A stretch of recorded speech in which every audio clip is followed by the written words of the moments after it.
Amém, amados? Convido a igreja a abrir a palavra no livro de Êxodo, capítulo 32.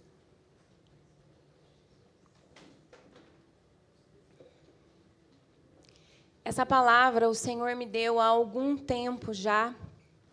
Ele ministrou ao meu coração. E os irmãos que estiveram no seminário, esse de quarta, quinta e sexta, eu até a primeira vez em 10 anos que eu ministro a palavra, 10, 11, quase 12, que eu mandei o esboço para o pastor antes. Falei, pastor, não é cola, já estava pronto, porque o Espírito de Deus estava ministrando. E ontem também, quando nós chegamos bem no finalzinho já do wake, né, que estava acontecendo, a reunião para buscar a nossa filha, o Jean também estava ministrando ao coração dos adolescentes e também falava a respeito do que o Senhor tem ministrado e falado.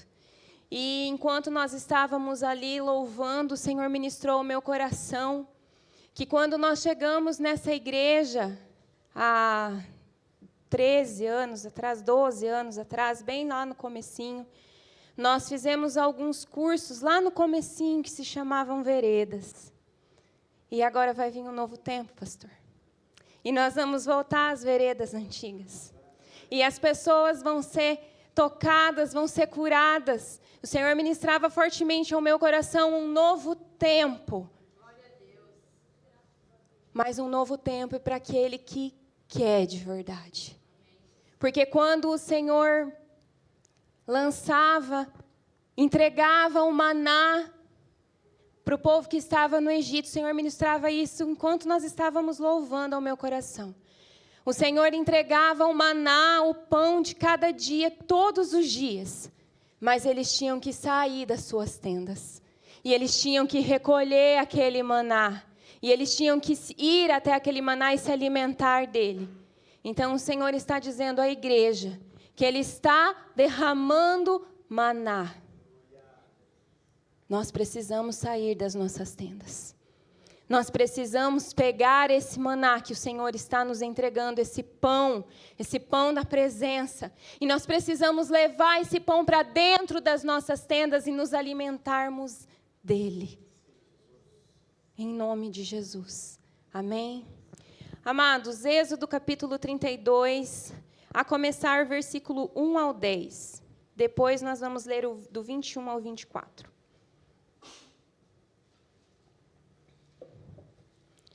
O povo viu, repitam comigo, viu, que Moisés demorava para descer do monte. Então reuniu-se em volta de Arão e lhe disse, levante-se. Repitam comigo, levante-se. Faça para nós deuses que vão adiante de nós. Pois quanto a Moisés, o homem que nos tirou do Egito, não sabemos o que lhe aconteceu. Arão respondeu, tirem as argolas de ouro das orelhas de suas mulheres, de seus filhos e de suas filhas, e tragam para mim. Então todo o povo tirou das orelhas as argolas e as trouxe a Arão. Este, recebendo-as das mãos deles, trabalhou o ouro com burril e fez dele um bezerro de metal fundido. Então disseram, são estes, ó Israel, os seus deuses que tiraram você da terra do Egito. Arão, vendo isso, edificou um altar diante do bezerro e fez a seguinte proclamação, amanhã haverá festa ao Senhor. No dia seguinte, madrugaram, ofereceram holocaustos e trouxeram ofertas pacíficas. E o povo sentou-se para comer e beber, e levantou-se para se divertir. Então o Senhor disse a Moisés, vá, desça, porque o seu povo, o povo que você tirou do Egito, se corrompeu. E depressa se desviou do caminho que lhe havia ordenado. Repitam comigo, e depressa se desviou do caminho que lhe havia ordenado. Vamos passar lá para o 21. Depois, Moisés perguntou a Arão, o que foi que esse povo fez a você para que você trouxesse sobre ele tão grande pecado? Arão respondeu: não fique irado, meu senhor. Você sabe que este povo é propenso para o mal, pois me disseram: faça para nós deuses que vão adiante de nós, pois quanto a este Moisés, o homem que nos tirou da terra do Egito, não sabemos o que lhe aconteceu. Então eu lhes disse: quem tem ouro, tire-o, e eles o deram para mim. Eu o lancei no fogo e saiu esse bezerro. Agora, Atos 28, dos versículos 3 até o 6. Atos 28, 3 ao 6.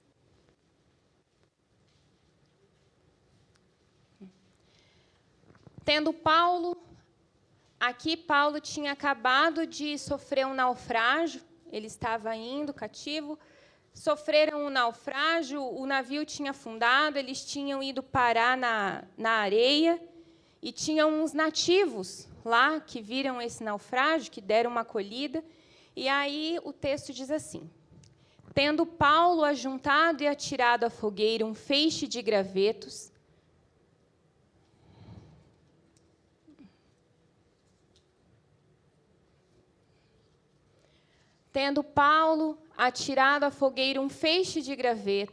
uma víbora, fugindo do calor, prendeu-se na mão dele. Quando os nativos viram, repitam comigo, viram a víbora pendurada na mão de Paulo, disseram, repitam comigo, disseram uns aos outros: certamente este homem é assassino, porque, salvo do mar, a justiça não o deixa viver. Porém, ele, sacudindo a víbora no fogo, não sofreu mal algum. Mas eles esperavam que Paulo viesse a inchar ou a cair morto de repente. Depois de muito esperar, vendo que nada de anormal lhe acontecia, mudando de opinião, digam comigo, mudando de opinião, diziam que ele era um Deus. Até aqui, amados, podem se sentar. Então, nós vamos começar a palavra de hoje. Vocês viram aqui que em 2 momentos diferentes nós vimos, primeiro momento, as pessoas viram que Moisés tinha subido ao monte, ele não descia mais, e a palavra disse que eles começaram a colocar pressão em cima de Arão e falaram: a gente não sabe o que aconteceu com Moisés, a gente nem sabe se ele vai voltar, não sabemos o que aconteceu. Eles não sabiam mesmo, né? E às vezes a gente é assim também. A gente olha um negócio, começa a observar, começa a criar um monte de opinião, a gente nem sabe o que aconteceu, mas a gente já começa a criar umas histórias dentro da nossa mente, da nossa cabeça. Assim também foi em outro momento, e tantos outros relatados, o Senhor trouxe esse, com Paulo. As pessoas observaram, as pessoas viram que ele tinha sofrido um naufrágio. Aí, poxa vida, né? O cara sofreu um naufrágio, chegou na praia, foi fazer uma fogueira, pegou uns gravetos, estava fazendo fogo, levou uma picada de cobra. Aí o povo já começou a falar: mas tem alguma coisa errada, né? Deus deve estar querendo matar essa pessoa, ele deve ser um assassino, deve estar acontecendo alguma coisa. E aí, quando eles viram que ele não sofreu mal algum com o veneno da víbora, eles já começaram a pensar outra coisa. De assassino, Paulo virou um Deus. E o primeiro ponto que o Senhor quer tratar conosco nessa noite é que as pessoas, incluindo nós, temos muita facilidade de formar opiniões sobre coisas que nós não conhecemos, coisas que nós não sabemos. E muitas vezes nós falamos e decretamos de uma maneira que aquilo é uma verdade irrefutável. E existem muitas pessoas que estão assim. E aí, o que aconteceu? Isso gera uma pressão, né? Arão estava lá, eu dei uma pesquisada, os teólogos afirmam que existia de 2 a 3 milhões de pessoas no acampamento de Moisés. 2 a 3 milhões. 600 homens de guerra, mas aí tinham as mulheres, tinham as crianças, tinham os sacerdotes, tinham os jovens. Então, assim, vamos calcular abaixo, vamos falar que umas 300 pessoas ficaram ao redor dele. Imagine se você, sentado numa cadeirinha, umas 300 pessoas rodeou você e começou, e aí, faz alguma coisa. E aí, o que você vai fazer agora? Vamos, toma uma atitude? Faça alguma coisa. Também pessoas começaram a rodear Paulo. Os bochichos. Alguém já passou por isso? De estar num lugar e ter pessoas cochichando e você sabe que a pessoa está falando de você? Ah lá, aquela ali deve ser uma assassina. Aquela ali, uma sem vergonha. Olha como que está a vida dela, deve ter feito muita coisa errada. E aqui nós vemos duas atitudes, dois comportamentos que foram totalmente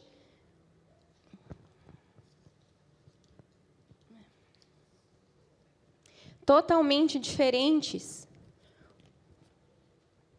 uns dos outros.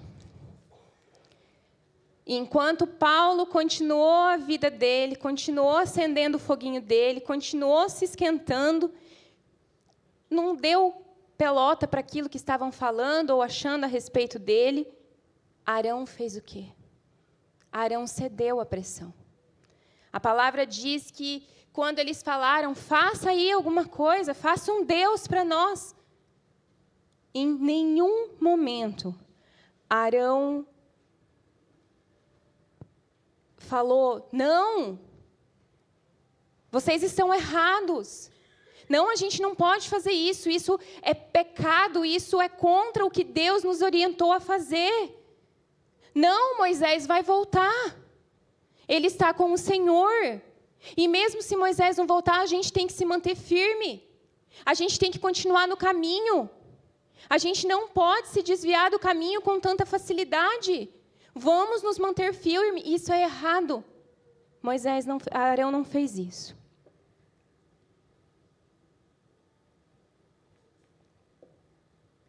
Em vez disso, ele falou, tirem as argolas das suas orelhas. E, amados, às vezes, quando a gente está num momento de pressão, a gente faz algumas coisas erradas e, no instante, às vezes a gente fala alguma coisa no ímpeto e a gente nem terminou de falar, a gente já está se arrependendo. A gente já está se consertando. Mas tem vezes que a gente faz alguma coisa errada e você tem tempo para pensar no que você está fazendo. Mas continua fazendo aquilo que é errado. Porque, amados, ele pegou o ouro, teve que fazer uma fogueira. O ouro tem que ir a temperaturas altíssimas para ele derreter, para juntar tudo aquilo. Depois que formou uma bola de ouro, ele teve que pegar eu estudei, ele tem um nome, burril, acho que é. Ele é uma espátulazinha e ele teve que ir batendo. E ele teve que ir moldando e formando aquele bezerro. Ele teve tempo, mas ele continuou. E eu comecei a me perguntar, Senhor, por que ele continuou? Por que ele cedeu à pressão?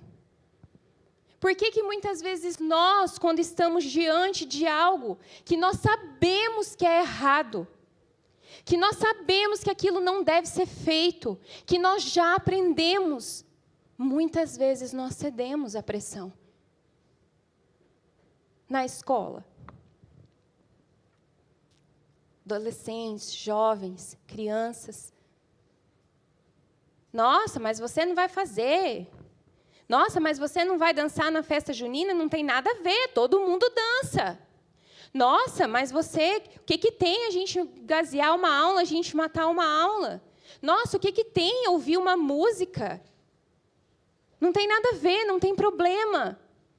E, às vezes, a necessidade de pertencimento, o querer pertencer a um grupo, nos leva a fazer coisas que nós sabemos que não agradam a Deus.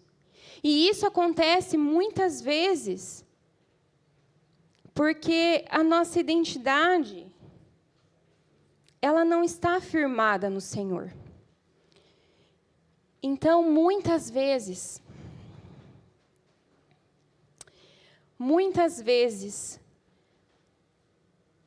as pessoas, elas cedem ao pecado, elas cedem à pressão do mundo, porque muitas vezes nós buscamos aceitação de outras pessoas, porque nós temos medo de sermos rejeitados, porque nós evitamos confronto,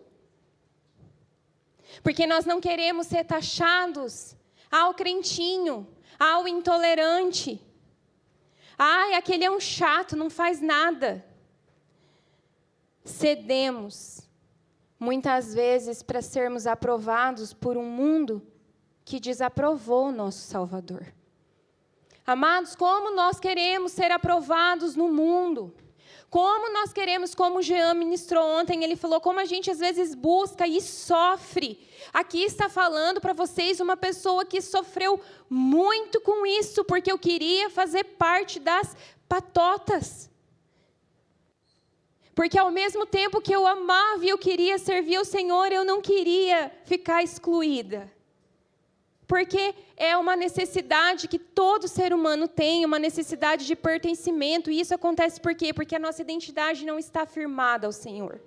Porque quando nós sabemos em quem nós temos crido, quem é o nosso Pai, a opinião das pessoas já não faz diferença para nós. Paulo sabia exatamente quem ele era. A pressão, muitas vezes, que o Senhor permite que chegue até nós, ela vai testar o nosso posicionamento. A pressão, ela vai trazer para fora, ela vai revelar onde está a nossa confiança. A pressão, muitas vezes, ela vai revelar quem governa as nossas decisões e aonde o nosso alicerce está.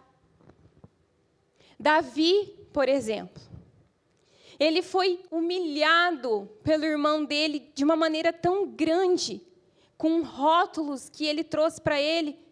O pai dele tinha mandado ele ir lá levar suprimentos para os irmãos que estavam na guerra. Quando ele chegou, o irmão dele falou o quê para ele? Nossa, que bom que você está aqui, você veio trazer uma comidinha de casa para nós. Nossa, que saudade, meu irmão. Foi isso que ele falou? Não. Bem eu sei que você é um presunçoso, um metido. O que você está fazendo aqui? Se Davi não soubesse quem ele era em Deus, ele nem tinha seguido no propósito dele para derrotar Golias e seguir adiante. Ele tinha voltado para casa chorando. Não, porque eu sou um presunçoso, eu sou um metido, eu sou um mau. Sadraque, Mesaque e Abidnego.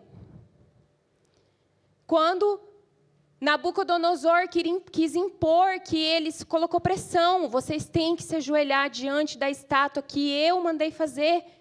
Não vamos. E eles tinham um relacionamento pessoal com o Senhor, porque muito fala de Davi nesse trecho, mas Davi não estava junto com eles nesse momento. A palavra não menciona Davi ali naquele momento. Então, Daniel não estava com eles ali naquele momento. A fé deles não estava firmada em outras coisas, em outras pessoas. Talvez Arão, naquele momento, caiu porque a fé dele estava firmada em Moisés e não no Senhor.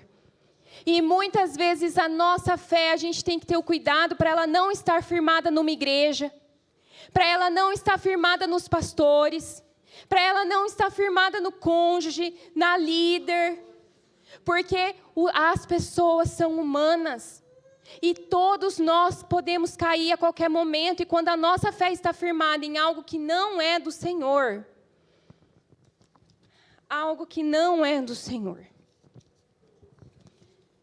essa fé vai cair quando a gente se decepcionar.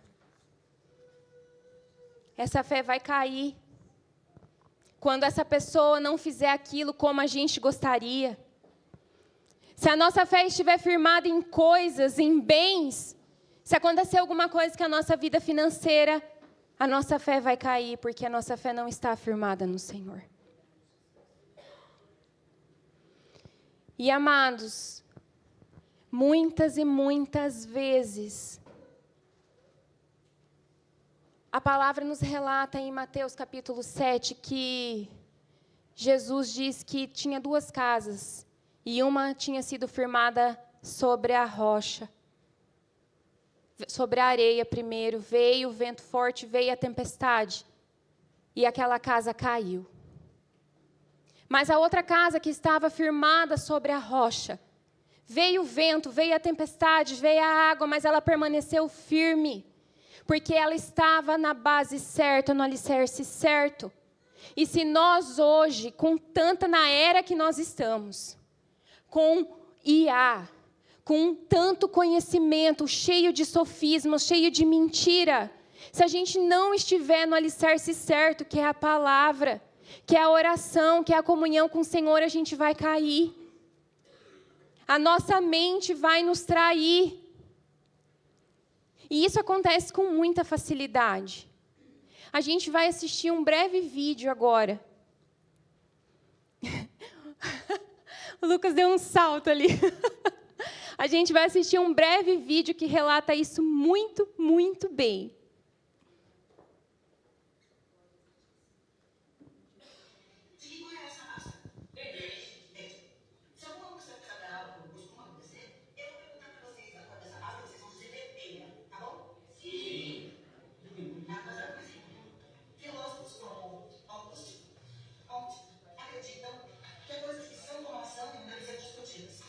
Como, por exemplo, a cor dessa pasta. Você, de que cor é essa pasta? Vermelho. Mas você? Vermelho. Que cor é essa? Você, mocinha de cabelo curto. Vermelho. Você? Vermelho. Vermelho. Vermelho. Vermelho. Vermelho. Vermelho.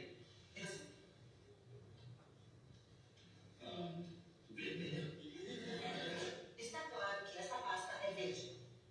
Acabam de testemunhar em primeira mão a fragilidade do ser humano quando submetido à pressão do ambiente, incluindo no que tange a sua percepção física.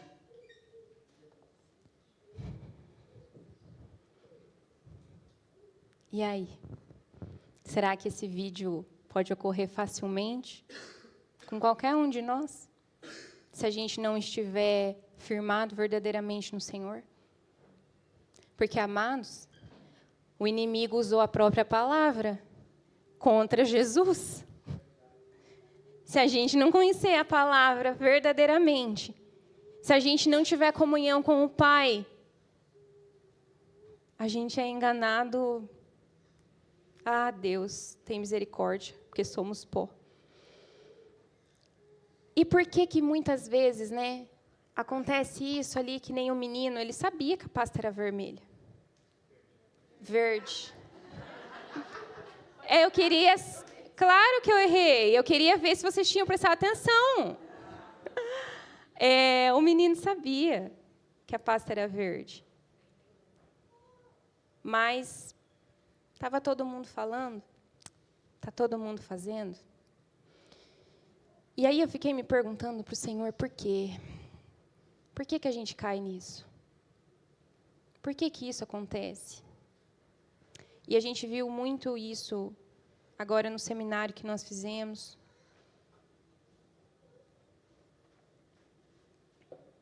Isso, muitas vezes, está ligado com coisas... Vocês estão vendo, que elas estão me entregando papelzinho, a ministração inteira. E aí eu leio esse papelzinho e eu continuo ministrando como se eu não tivesse visto nada, falado nada, e eu guardo. E aí, por fora, está tudo bonito. Estou me achando, né? Por fora está tudo bonito. Mas aqui dentro tem um monte de lixo que, no decorrer dessa ministração, exemplo, foi colocado aqui dentro. E, às vezes, a gente vai levando a nossa vida assim. Por fora está tudo bonito. Parece que está tudo certo. Mas por dentro está tudo contaminado. Os rótulos, muitas vezes, marcam a gente. Insuportável. Está aqui dentro.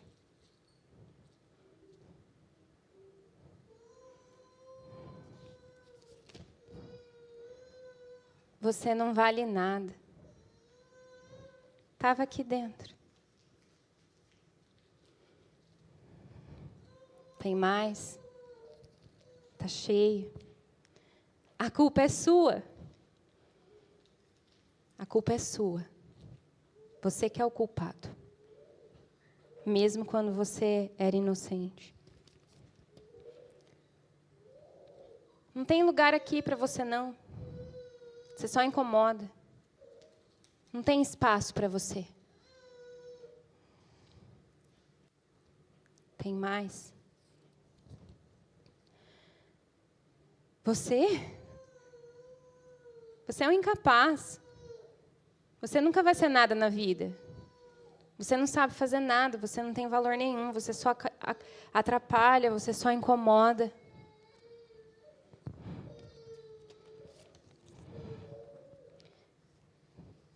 Imprestável. Não faz nada direito.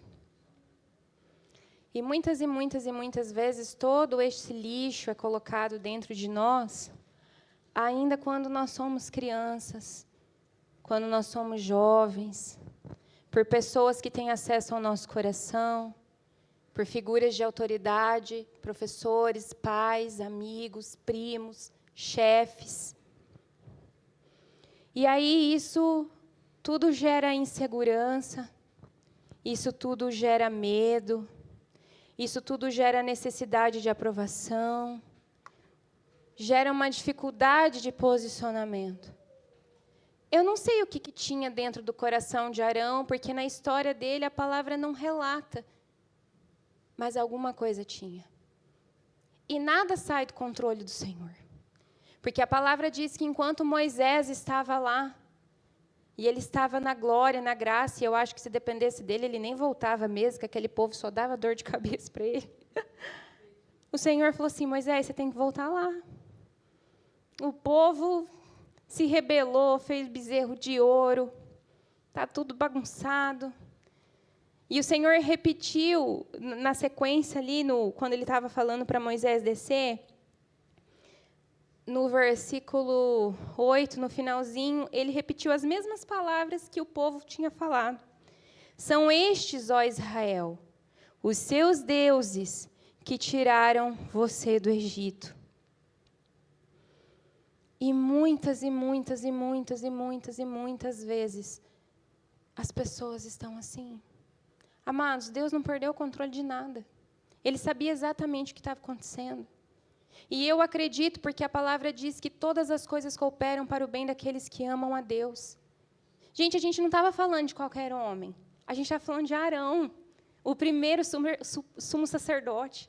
O cara que entrava nos Santos dos Santos. Aquele que, quando o Senhor apareceu lá na sarça ardente para Moisés, ele falou lá no coração de Arão. Já fazia 40 anos que Moisés estava desaparecido. Ninguém tinha notícia dele, ninguém sabia para onde que ele estava, se estava vivo, se estava morto. E o Senhor falou no coração de Arão, vai encontrar o seu irmão. Você vai ajudar ele numa missão. E ele não titubeou, ele foi. Tinha que falar com o faraó? Vamos falar com o faraó. Os primeiros milagres ali que aconteceram, o Senhor usou Arão. Dentro da Arca da Aliança, o que tinha uma das coisas? O bordão de Arão. Mas se o Senhor acha que... Será que quando o Senhor levou Moisés lá para o monte, ele não sabia o que ia acontecer com o povo? Será que ele tinha perdido o controle? Ele sabia. Mas como todas as coisas cooperam para o bem dos que amam o Senhor, eu creio que o Senhor permitiu que aquilo acontecesse com Arão, porque o Senhor queria mostrar para ele que o Senhor também era com ele. E o Senhor queria revelar aquilo que tinha dentro do coração de Arão. Eles fizeram o bezerro de ouro, e Arão fez o bezerro de ouro porque ele era um deus no Egito. O Senhor permitiu a situação de pressão para mostrar os deuses que haviam dentro do coração de Arão ainda, que estavam ocupando o lugar do Senhor na vida dele, não só na vida do povo. E muitas vezes, amados, o Senhor permite que a gente passe por situações, eu falo isso com conhecimento de causa, situações dolorosas, tristes, que nos esmagam, para revelar o que tem dentro do nosso coração. porque Ele quer trazer para fora, porque Ele quer trazer luz, porque Ele quer trazer cura. Mas se essas pessoas têm essas coisas lá dentro, e elas não permitem que o Senhor entre, elas vão vivendo assim, desse jeito. Sendo influenciadas por vãs doutrinas, como a palavra diz, de um lado para o outro. Se eu estou com a Manu, eu sou do jeito que a Manu gosta. Se eu estou com a Rosângela, eu vou ser do jeito que a Rosângela gosta. Se eu estou com a Marta, eu vou falar aquilo que a Marta gosta de ouvir. Eu não sou quem eu verdadeiramente sou, quando a minha identidade não está firmada no Senhor. E como isso influencia na vida das pessoas? O Senhor me recordou de uma vez que o meu pai tinha parado de beber. Fazia 1 ano que ele não bebia mais. Ai, como a nossa vida tinha melhorado. Tinha começado a sobrar dinheiro, que ele não gastava mais nem com mulherada, nem com bar. A gente ia na missa todo final de semana, e depois da missa a gente ia tomar um sorvete. Não tinha mais briga dentro de casa. Meu pai brincava com a gente. Ai, era muito bom. E aí um amigo dele, que há muito tempo não via ele, veio fazer uma visita. Toma uma aí, Dauri. Tá louco? Mas cadê aquele Dauri de antigamente? Nossa, mas virou frouxo agora? Não bebe mais? E foi. E foi. E ele resistiu. Ele resistiu, mas chegou no momento que ele não conseguiu mais se segurar. E aí a gente viu ele beber de novo, e dali por diante foi... Sabe quando é 7 vezes pior? Foi um tempo 7 vezes pior que a gente viveu. E às vezes, amados, a gente está assim.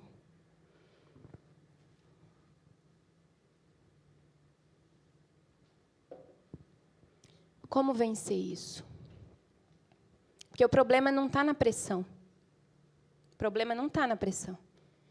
O problema está como a gente se comporta. Que isso revela o que tem aqui dentro. Como vencer? Palavra. Não existe relacionamento com Deus sem conhecer sua palavra. A intimidade com Deus produz firmeza. Quando conhecemos quem é Deus, as tempestades elas vêm, mas não nos derrubam. Põe 2 Coríntios capítulo 4, versículo 8. Por gentileza.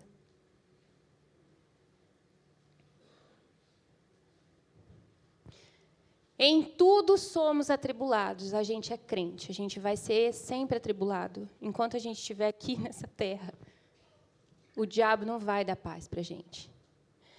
Porém, não angustiados, ficamos perplexos. Olha que tem coisa que a gente olha e fala, meu Deus, né? A gente fica perplexo, porém não desanimados. Já andei muito desanimados, amada. Somos perseguidos. Somos perseguidos? Porém não abandonados. Porque a palavra nos diz que mesmo que seu pai e sua mãe te deixem, eu jamais te deixarei. Somos derrubados, a gente recebe umas rasteiras de vez em quando aí que dói na alma da gente, de pessoa que a gente ama, daquele que a gente não espera, daquele que a gente cuidou, que a gente amou, que a gente zelou. Vem a rasteira, porém não destruídos. Qual que é o próximo? Tem a continuação? Levamos sempre no corpo o morrer de Jesus, para que também a vida dele se manifeste em nosso corpo. É só com Cristo, amados. Não tem outro jeito da gente sair vitorioso das pressões, dos traumas, das coisas que a nossa carne anseia, sem Cristo. Não basta ouvir a palavra, é preciso praticar. Conhecer a palavra sem obedecer é pegar a receita e não tomar o remédio. Se a gente não obedecer, é a mesma coisa da gente ir no médico, ele receitar, a gente falar todos os sintomas, como que está a nossa vida, tudo que a gente precisa. E ele passar a receita dos remédios, a gente colocar no bolso e ir embora. Não vai adiantar nada. Segundo ponto, assumir a identidade de filho. Eu já contei isso, e é um testemunho, e eu sempre vou contar, porque cada um de nós aqui tem as histórias, tem os traumas, tem coisas que já foram vencidas, tem coisas que nós vamos vencer em Cristo. E um dia, em um determinado ponto, o Senhor falou assim comigo: você está igual a mulher de Ló. Você está olhando para trás. E se você continuar desse jeito, você vai virar uma estátua de sal. Olha para frente. Porque eu já dei a cura. E, às vezes, amados, tem coisas que ainda assim o Senhor precisa cessar e precisa curar, mas tem coisas que Ele já curou. Mas está ali apegado. A gente não pode se colocar no lugar de vítima. A gente tem que seguir adiante. E a gente tem que olhar para as dores e traumas que a gente sofreu, curadas em Cristo, e saber que o Senhor vai enviar até nós pessoas que passaram por coisas semelhantes, para que a gente possa ajudar essas pessoas. Sabe, é tempo de colocar a mão no arado e caminhar. E também tem pessoas que cedem à pressão porque querem os benefícios de Cristo, mas não querem Ele. Porque falta comprometimento, porque falta temor, porque falta amor. Porque falta se posicionar. Nem tudo é trauma. Às vezes é falta de compromisso, é acomodação espiritual. Quem as pessoas dizem que nós somos? Sempre vai ter uma opinião. Lembra que Jesus disse? Veio João Batista.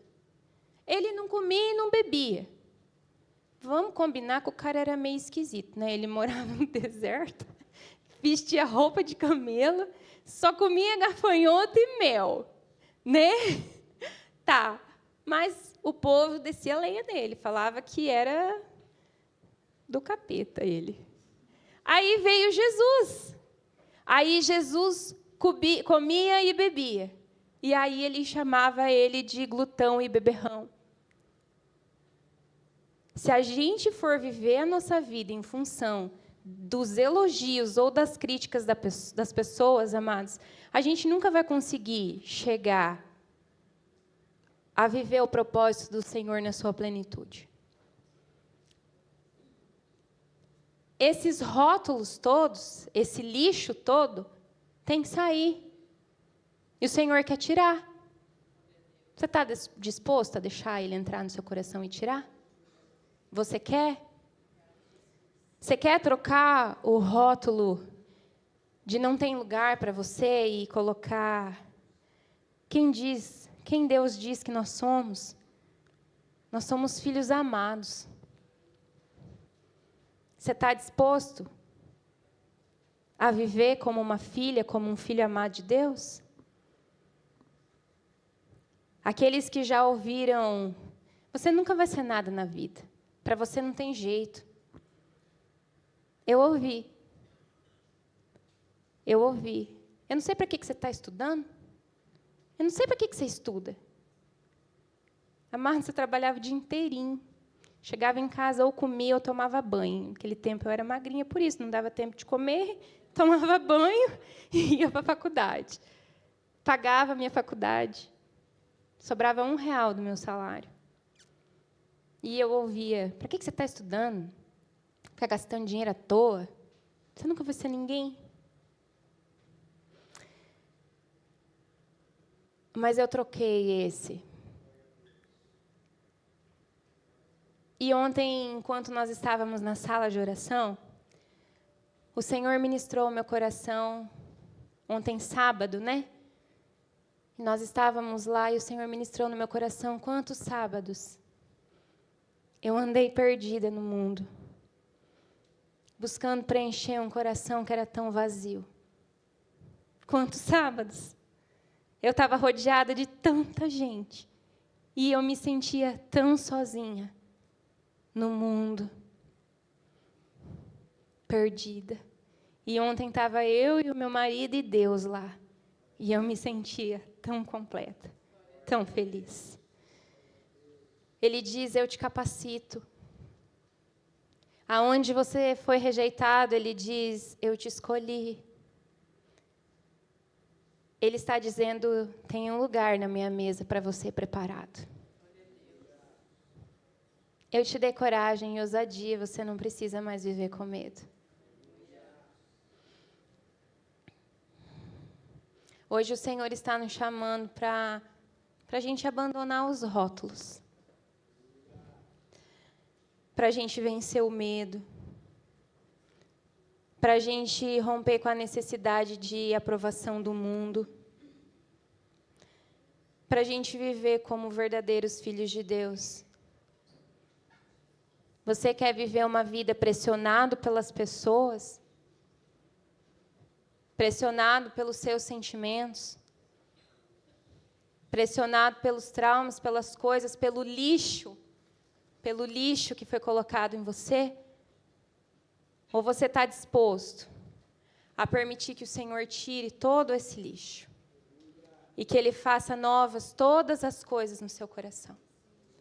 Você está disposto? Dói, tá? Falo com conhecimento de causa. Dói. Mas eu passaria por todos os processos de novo. Inclusive que eu estou passando agora, que está esmagando, que nem se fosse uma uva pisoteada. Mas eu sei que é necessário. E em meia dor eu estou experimentando a paz que excede todo entendimento daquilo que o Senhor está fazendo na minha vida, e na minha casa, e na minha família. Então, amados, agora eu quero convidar vocês. Nós vamos colocar um louvor. E eu quero orar. E o Senhor ministrou ao meu coração para que a gente ore não só. Às vezes você foi a pessoa que recebeu todos esses rótulos, esses nomes. Mas às vezes você foi a pessoa que rotulou alguém. Você foi a pessoa que colocou um rótulo que marcou a vida de uma pessoa. E nessa noite o Senhor também quer te perdoar por isso. E que você também possa se perdoar por isso. Então agora nós vamos ouvir um louvor. E se você sentir no seu coração, verdadeiramente, amados, o sangue de Jesus é poderoso o suficiente para entrar dentro do seu coração. E para que você possa verdadeiramente romper com tudo aquilo que tem te impedido de viver o propósito dele. Muitas vezes eu me perguntei: Senhor, por que o Senhor me trouxe aqui?